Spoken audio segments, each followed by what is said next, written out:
Às margens do rio Reno, na Alemanha, o padre José Quentenich fundou o movimento apostólico de Schoenstatt, que originou-se com aliança de amor.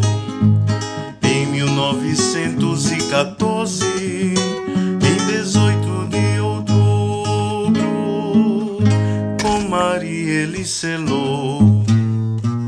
Pelos 106 anos que ao nosso lado caminhas, somos gratos pelas bênçãos, admirável rainha.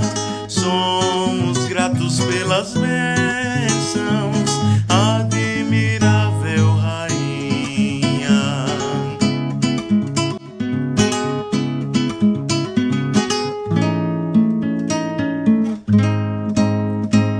Às margens do rio Reno, na Alemanha, o padre José Quentenich fundou o movimento apostólico de Schoenstatt, que originou-se com aliança de amor.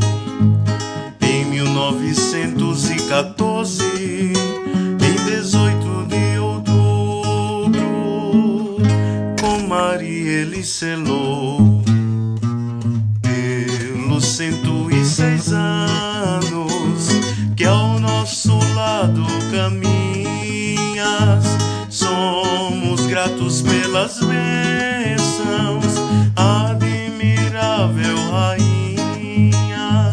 Somos gratos pelas bênçãos,